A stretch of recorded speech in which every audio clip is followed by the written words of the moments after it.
Miladi kalendaryna 21-nji dekabr onsuz hem iň udyň gije hasaplanýar. Ýöne 2006-njy ýylyň 21-nji dekabr gijesi türkmen siýasatyna belki de has uzagy çeken gije boldy. Bar bolan resmi maglumatlara görä şol gije Türkmenistanyň ikinji prezidenti Saparmurat Niyazow tarapyň aradan çykdy. Niyazowyň ölümünden soňra onuň orunmasary vice-premier Gurbanuly Berdimuhammedow Türkmenistanyň häkimet başyna geldi.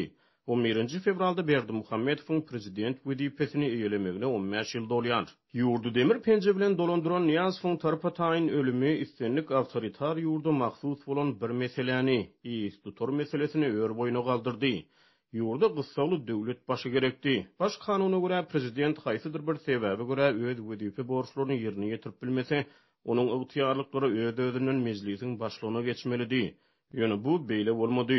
Halk maslahaty 2006-njy ýylyň 26-njy dekabryna gysgaly ýagdaýda nowatdan daşary meclis geçirip konstitusiýanyň 60-njy maddasyna ýetmeleri girdi. Bu ýetmeleri laýyklykda egerde prezident haýsydyr bir sebäbe görä öz borçlaryny ýerine ýetirip bilmeýän bolsa, onu prezident saylanýança döwlet howpsuzlyk geňeşiniň çözgüdi esasyna Türkmenistanyň ministrler kabinetiniň başlygynyň orunmasary prezidentiň wezipesini wagtlaýyn ýerine ýetirmeli edildi. Şeýlelikde şol wagt hökümet başlygynyň orunmasary Gurbanuly Berdimuhammedowa ýol açyldy. Ol ilki prezidentiň wezipesini wagtlaýyn ýerine ýetirdi. 2007-nji ýylyň 11 fevralyna geçirilen saýlawlarda bolsa Merkezi Saýlaw Komitetine görä 89,23 ses alıp prezident wezipesine saýlandy. Berdimuhammedow 2007-nji ýylyň 14 fevralyna kasam kabul edip wezipäge girişdi. Ýöne şu wagtda çene Türkmenistanyna geçirilen hiç bir saýlaw awraýly halkara synçylar tarapyndan erkin we adalatly hasaplanmady. Gurbanuly Berdimuhammedowyň wezipäge girişmegi bilen türkmen halky ýagşydan ýamandan täze bir döwre gadam basdy.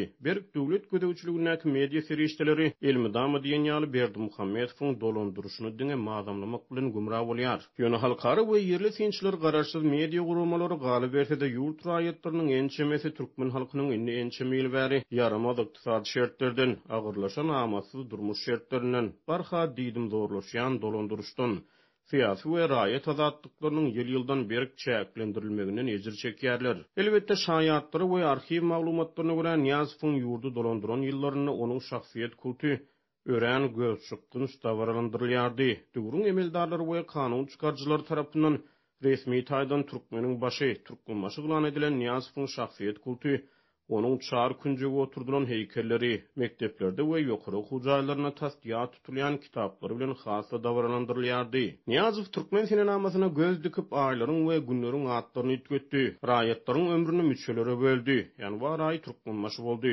Noýabr sanjar boldy. Garazähli aýlaryň atlary ýetgedildi. Fars diline pensioniwe atlandyrylýan 4-nji gün sogap güni boldy. Şenwe ruh güni boldy. Orta bilim 9 ýyla getirildi. Ýokary bilimiň möhleti gysgaldyldy. Pensiýalar we döwlet kömek pullary gysyldy.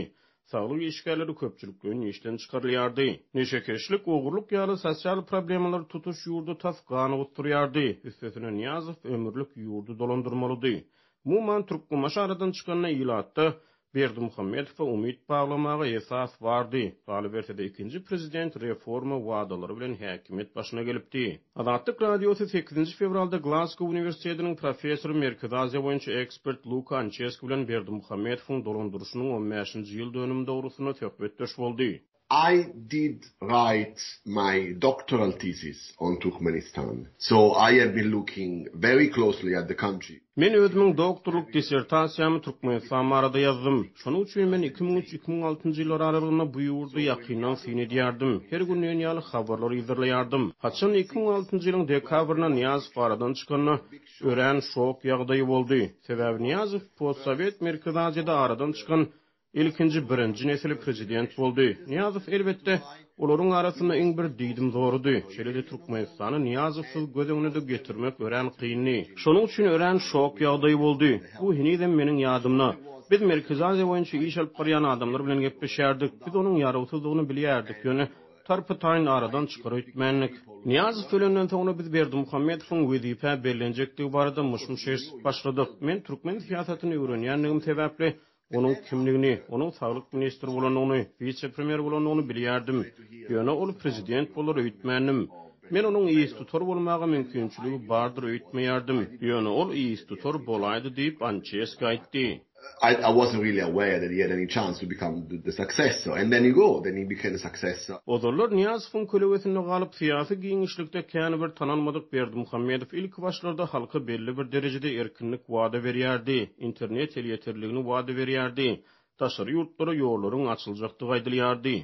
Ýöne aradan 15 ýyl soň häzir Türkmenistan halkara hasabatlara görä raýatlaryň esas azatlyklaryny, söz azatlygyny, metbuat azatlygyny, din wujdan azatlygyny berk çäklendirmekde, ýylaty iň hayal internet hödürlemekde tanalýar. 2016-njy ýylda serhesiz reportyorlar guramasy Gurbanuly Berdimuhammedow internetin ganym düşmanlarynyň sanyny goşdy. Eýsem Berdimuhammedow ilki wezipe girişini halkara jemgyýetçiligi, halkara akademiýa wekilleri we synçylar onuň dolandyrşyny nähili garşylady. Hançeskiniň gurrun bermegine görä käbir günwatar akademikleri, ilim işgärleri, hususan demirgalyk Amerikadan bolan käbir akademikler, siýasaty öwrenjiler Berdimuhammedowyň wezipe gelmegini oňuň garşylap, onuň ýurtdaky ýagdaýlary üýtgetjekdigini bildiripdiler. Then you have a lot of debate, particularly in some kind of North American scholarship, that they were expecting change to happen.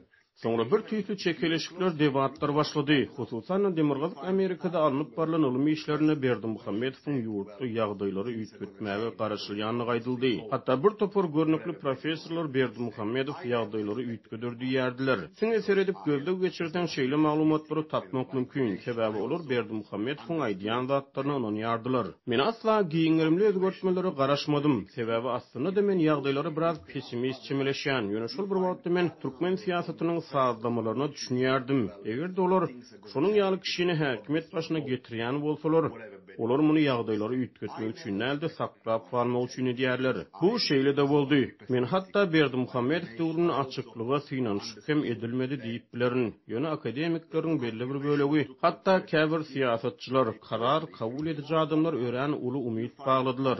Ýöne men özüm manada aýtsam, asla nähildir bir özgörüşiň boljakdygyna inanmadım. Görüşimiz ýaly bolup geçen wakalar meniň mamladygymy görkezdi, diýip Ancheski aýtdy. But I also understood that the configuration of Turkmen politics Synçylara görä ýurdun ykdysady kuwaty soňky ýyllarda juda pese gaçdy. Giň ýaýran ýeşillik sebäpli ýurdu terk eden ýüzlerçe müň raýat taşary ýurtlarda galdy. Ýylatyň epesli bölegi subsidiýalenen ýymy tönümlerine garaşly galdy. Ýöne muňa garamadan resmiler we media serişçileri synçylara görä ýurtda dowam edýän kynçylyklary ýaşyrmak bilen gumra bolýarlar. Dowam edýän kynçylyklary açaçan boýnalmaýarlar. Merkez Aziýa boýunça ekspert Luka Ancheski Türkmenistanyň Niyazow döwrü bilen Berdimuhammedow döwrüni deňeşdirýär. Siýasat we ykdysady ýagdaýlaryň yaramazlaşanyny aýdýar. Berdimuhammedow döwrüne ýagdaýlar negativ tarapy özgördi. Niyazow bilen ýylat arasyna nähildir bir sosial pakt, durmuş olalaşygy bardy. Siýasy we sosial azatlyklaryň öwedi her neçikde bolsa ykdysady mümkinçilikler bilen dolanýardy. Ýylaty ýeňillik ulgamlary hödürlenýärdi. Adamlar elektrik energiýasy üçin gady üçin pul tölemeýärdi. Ýylaty ýeňillikli azyk önümleri hödürlenýärdi, diýip Ancheski aýtdy. Türkmenistan 2019-njy ýylyň 1-nji ýanwarynyň başlap ozal ýylaty mugut hödürlenen elektrik energiýasy, gaz we beýleki ýeňillikler tölew edildi.